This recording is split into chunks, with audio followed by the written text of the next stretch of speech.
मित्रांनो, तुमचं पुन्हा एकदा GB स्टोरी टेलर या यूट्यूब चॅनलवर स्वागत आहे. आजच्या आपल्या गोष्टीचं नाव आहे नदीकाठी. लेखक के. पण गोष्ट सुरू करण्याआधी जर कोणी या चॅनलवर पहिल्यांदाच आलेले असाल तर त्यांनी ह्या चॅनलला सबस्क्राईब करायला विसरू नका. चला तर मग अजिबात वेळ न घालवता गोष्टीला सुरुवात करूया.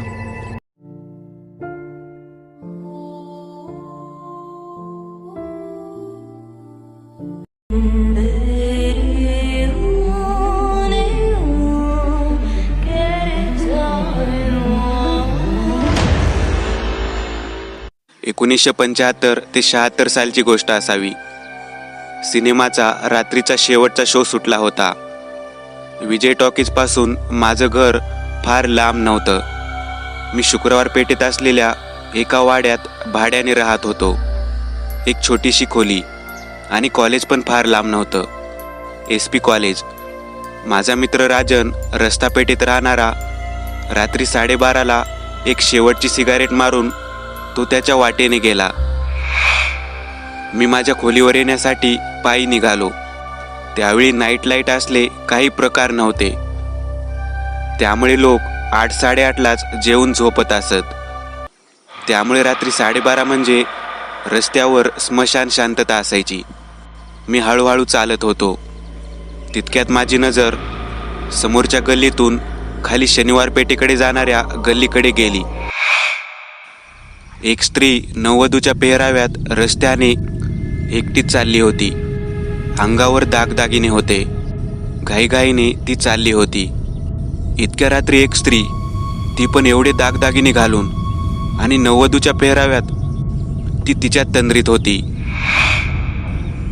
मला तिचा चेहरा ओळखीचा वाटला. अरे, ही तर वाड्यात राहणारी मंगल. ती मंगल होती, वाड्याच्या मालकाची सून. नवरा नुकताच वारला होता. त्याने नुकतीच आत्महत्या केली होती, जाळून घेऊन. तसं त्याचं कुटुंब सुखी कुटुंब होतं. पण अचानक काय झालं कुणास ठाऊक. तिला 2 मुलं होती. पण इतक्या रात्री ही कुठं चालली आहे का कुणास ठाऊक. पण मी तिचा पाठलाग करायचा ठरवला. दबक्या पावलांनी मी तिच्यापासून बरंचसं अंतर ठेवून तिला कळणार नाही अशा रीतीने तिचा पाठलाग सुरू केला. आता ती मुठा नदीच्या काठाच्या बाजूला चालू लागली. समोर नदी वाहत होती आणि नदीच्या बाजूला असलेल्या झाडाझुडपातून ती चालली होती. मला आता काहीतरी विचित्र आहे हे जाणवू लागलं. नुकतेच महापालिकेने नदीपात्रात कठडे बांधले होते. ती जाऊन त्या कठड्यावर बसली आणि तिने तिचे पाय खाली वाहणाऱ्या नदीच्या पाण्यात सोडले. मी एका झाडाच्या मागे लपून तिच्यावर नजर ठेवून उभा होतो. माझ्या मनात अनेक प्रश्न होते. नक्की ही इथं काय करतीये? आणि तितक्यात तिच्या शेजारी कोणीतरी बसला असावं या थाटात बोलू लागली. जणू काय ती कोणाशी तरी गप्पा मारत असावी. ती काय बोलत होती हे मला ऐकू येत नव्हतं, कारण मी तसा फार लांब उभा होतो आणि त्यात मी झाडामागे उभा होतो. 5 ते 10 मिनिट तशीच गेली. मला काही कळत नव्हतं. ती शेजारी बघून बोलत होती. अचानक तिच्या चेहऱ्यावरचे हावभाव बदलू लागले आणि ती मागे वळून माझ्या दिशेने बघू लागली. मी पटकन झाडामागे चेहरा लपवला. तिने परत तिच्या शेजारी बघून बोलायला सुरुवात केली आणि परत ती मी उभा असलेल्या झाडाकडे बघू लागली. जणू काही तिच्या शेजारी जे कोणी बसलं होतं ते तिला सांगत होतं की मी तिचा पाठलाग करत इथं आलोय आणि त्या झाडामागे लपलोय. माझ्या अंगावर काटा आला. आता ती एकटक मी लपलो होतो त्या झाडाकडे बघत होती. जणू काही तिला समजलं होतं की मी तिथं आहे. ती परत त्या अदृश्य व्यक्तीबरोबर गप्पा मारू लागली. 10 ते 15 मिनिट तेच चालू होतं आणि अचानक इतका वेळ स्वतःच्या डाव्या बाजूला बघून बोलणारी ती आता तिच्या उजव्या आणि डाव्या दोन्ही बाजूला बघून बोलू लागली. जणू काही आता तिच्या बाजूला एक नाही तर 2 व्यक्ती बसलेल्या असाव्यात. मला आता भीती वाटू लागली होती. ती तिच्या गप्पांमध्ये व्यस्त होती. ती मध्येच हसत होती, खिदळत होती. मी आता परत घरी निघायचं ठरवलं आणि उद्या सकाळी उठल्या उठल्या सगळा प्रकार तिच्या सासऱ्याला सांगायचं ठरवलं. मी दबक्या पावलांनी हळूहळू तिला कळणार नाही अशा प्रकारे तिथून सटकलो. घाईघाईने मी अर्ध्या तासाने वाड्यात शिरलो आणि माझ्या रूमचं दार उघडलं. लाईट लावली, दारातून बंद केलं. खूप तहान लागली होती. मी टेबलवर भरलेला पाण्याचा जग तोंडाला लावला. नक्कीच ही मंगल वेडी झालीये. एकटीच बडबडत बसते नदीकाठी जाऊन. पण तिला कळलं होतं का की कोणीतरी तिच्या मागावर आहे? पण ते कसं शक्य आहे? तिला मी दिसलो नव्हतो आणि मी पाठलाग असाच केला जेणेकरून तिला कळणार नाही. जाऊ दे, झोपतो आता. पण ही गोष्ट तिच्या सासऱ्याला सांगायला हवी, मी स्वतःशीच बोललो आणि लाईट बंद करून झोपलो. मला पडल्या पडल्या झोप लागली होती. माझ्या कानाजवळ कोणाच्या तरी गरम श्वासाचा आवाज झाला. जणू कोणीतरी माझ्या अगदी बाजूला झोपला असावं. मी अर्धा झोपेत होतो आणि मी कुशीवर वळलो. अर्धे डोळे उघडून सहज बाजूला पाहिलं आणि मला धक्काच बसला. भीतीने दात खिळी बसली, कारण एक अर्धा जळालेला पुरुष माझ्या उजव्या कुशीला माझ्या बाजूला आडवा पडलेला होता. त्याचा अर्धा चेहरा जळालेला होता आणि त्याच्या न जळालेल्या चेहऱ्याच्या डाव्या डोळ्याने तो माझ्याकडे पाहत होता. तिचा पाठलाग करून मरणाच्या जवळ गेला आहेस, तो अतिशय थंडपणे म्हणाला. मी स्तब्ध झालो. वाचा बसल्यासारखा मी स्तब्ध होतो. ओरडावंसं वाटत होतं, पण आवाज फुटत नव्हता. घड्याळाच्या गजराने एकदम जाग आली. मी घामाघूम होऊन जागा झालो. स्वप्न होतं, भयानक. मी घड्याळ पाहिलं, 5 वाजलेले. मला अजून कळत नव्हतं की ते स्वप्न होतं की खरंच कोणीतरी माझ्या बाजूला झोपला होता. मी जास्त विचार न करता उठलो, आवरून घेतलं. माझी रूम पहिल्या मजल्यावर होती आणि वाड्याचा मालक खालच्या मजल्यावर राहायला होता. वाड्याच्या अगदी शेवटी त्याची मोठी अशी खोली होती. तसा तो म्हातारा बोलायला चांगला होता, त्यामुळे मी जे सांगणार होतो ते तो ऐकून घेईल याची मला खात्री होती. पण ती मंगल घरात नसताना तिथे जावं म्हणून मी माझ्या खोलीतून त्याच्या खोलीच्या दारावर नजर टाकली. घराचा दरवाजा उघडा होता, त्यामुळं म्हातारा घरात असावा असा अंदाज बांधून मी खाली आलो आणि त्याच्या खोलीकडे चालू लागलो. वाड्यात तशी वर्दळ कमी होती. मी त्याच्या दारापाशी आलो आणि आवाज दिला, अण्णा आहात का घरी? आणि आतून मंगल आली. अण्णा नाही येत, मंडईत गेलेत. काय काम होतं? तिने माझ्याकडे पाहत विचारलं. नाही, काही नाही, असंच, मी म्हणालो. चहा घेतो का? तोवर अण्णा येतील 10 ते 15 मिनिटात, तिने थंडपणे विचारलं. मी म्हणालो, ठीक आहे. मी आत गेलो. ती स्वयंपाकघरात गेली. मी बाहेरच्या खोलीत बसलो. 5 मिनिटात ती चहा घेऊन आली आणि माझ्याकडे कप देत माझ्या समोर बसली. पहिल्यांदा तिच्या हालचाली अतिशय नॉर्मल होत्या. मी चहा पित होतो. अचानक ती एकटक माझ्या मागे बघू लागली. मी थोडासा अनकम्फर्टेबल झालो. ती माझ्या मागे एकटक पाहत म्हणाली, तू काल माझ्या मागे का आला होता?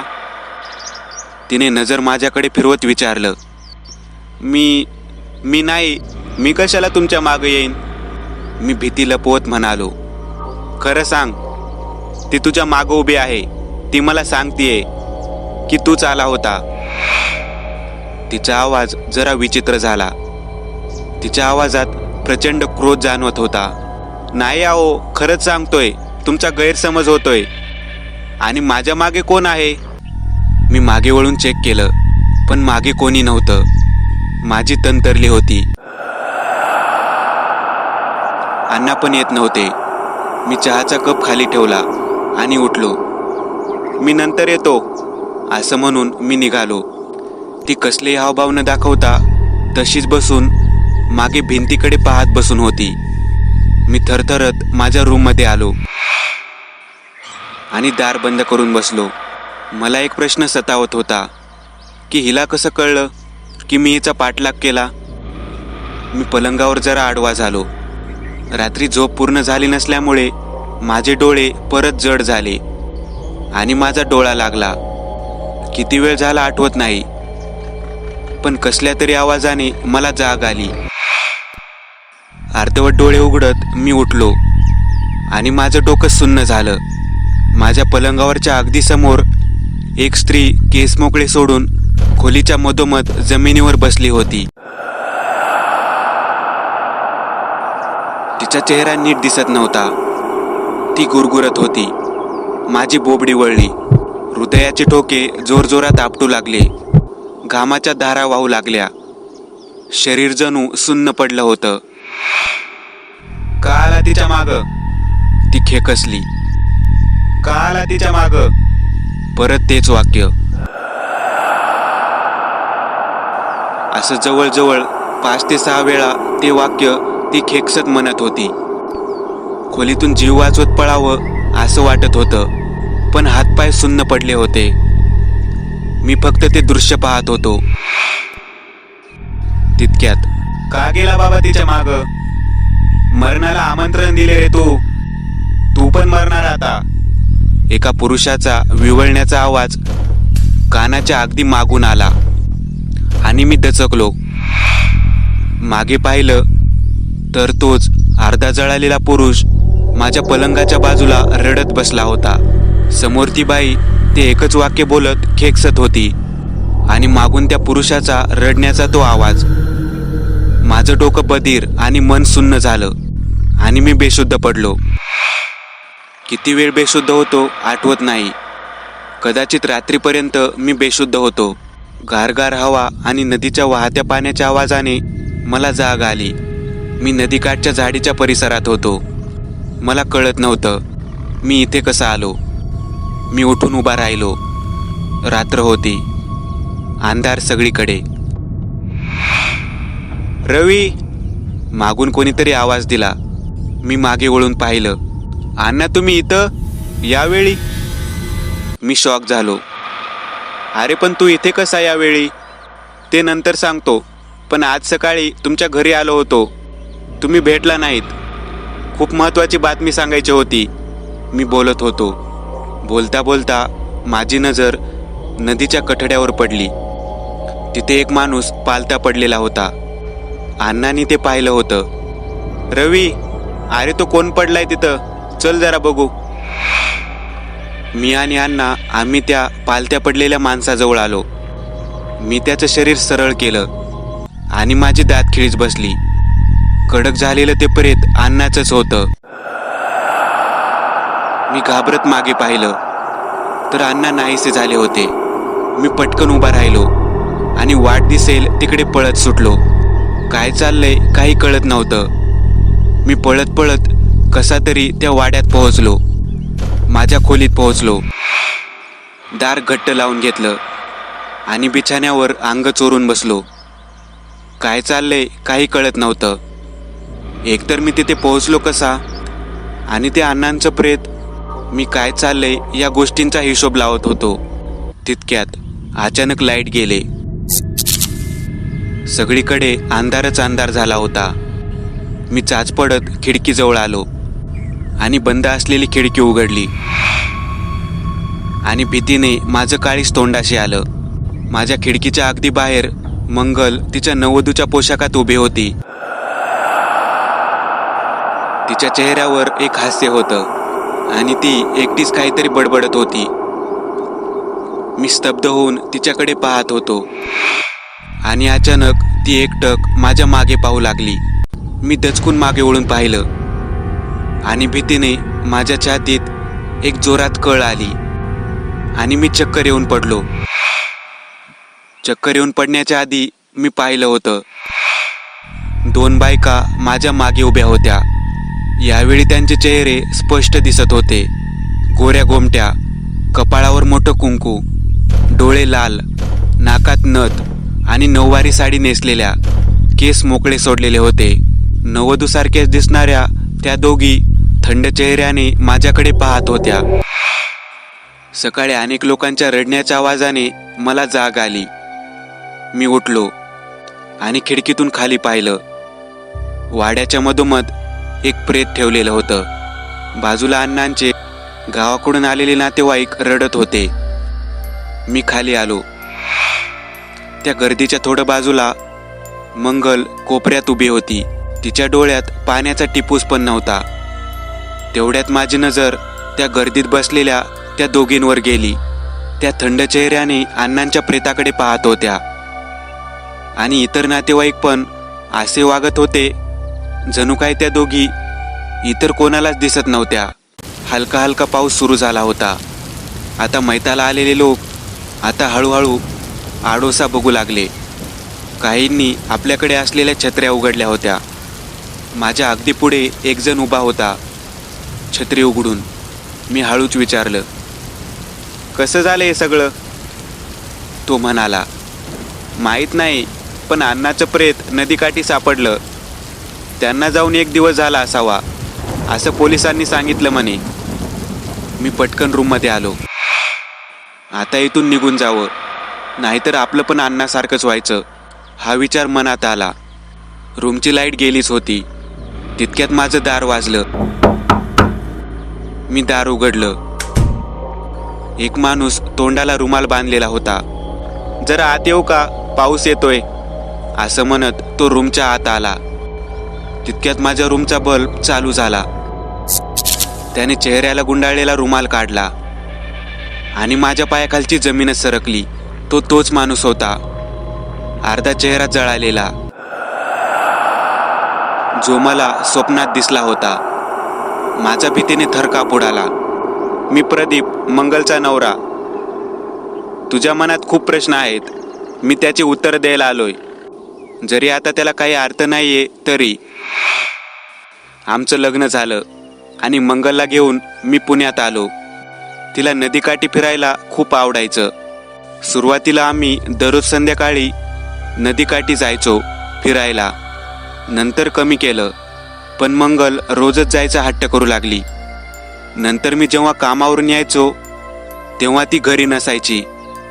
मला समजलं की ही नदीकाठी फिरायला जाते. नंतर ती रात्रीची एकटीच जायला लागली. आम्ही सगळे झोपल्यावर एक दिवस मी तिचा पाठलाग केला. ती नदीकाठी एकटीच बसून कोणाशी तरी गप्पा मारताना मला दिसली. मी तिला दुसऱ्या दिवशी जाब विचारला तर ती म्हणाली, तिला 2 मैत्रिणी मिळाल्यात, त्या तिथं रात्रीच येतात. मी तिला सांगितलं की असं कोणी नाहीये, पण ती ऐकली नाही. हळूहळू आमच्यात वाद वाढू लागले आणि मला घरात कधी एक तर कधी 2 बायका बसलेल्या दिसू लागल्या. ज्या दिवशी मी मंगलला तिकडे जाऊ द्यायचो नाही त्या दिवशी त्या बायका मला आमच्या घरात फिरताना दिसायच्या. अण्णांना पण या गोष्टी मी कळू दिल्या नव्हत्या. शेवटी मानसिक स्थिती खराब होत गेली आणि मी जाळून आत्महत्या केली. अण्णाला पण नंतर मंगलचं हे रात्री बेरात्री नदीकाठी जाणं समजलं. त्यांनीही तिचा पाठलाग केला आणि त्यांनाही त्या दोघींनी मारून टाकलं. तू तर दुर्दैवाने यात ओढला गेलास. पण त्या 2 बायका आहेत कोण? त्या अशा नववधूचे अतृप्त आत्मे आहेत, ज्या तिथं बुडून मेले असतील केव्हा तरी. त्यांना नववधू असलेली मंगल सखी म्हणून हवी होती आणि जो कोणी त्यांच्या आणि मंगलच्या आड येईल त्याला त्या संपवून टाकतील. मग आता माझं काय? मी म्हणालो. तुझं काय? तो माझ्या पलंगाकडे बघत म्हणाला.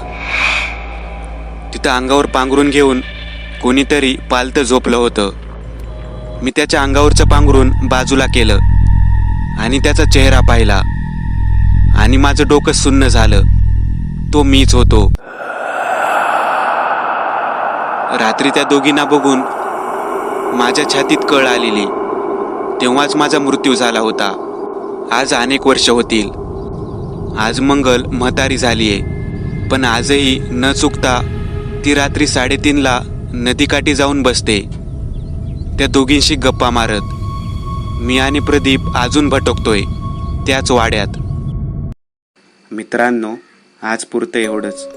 तुम्हाला जर काही गोष्ट आवडली असेल तर नक्की लाईक करा. तुमच्यापैकी बरेचसे जण व्हिडिओ लाईक न करताच पळून जातात.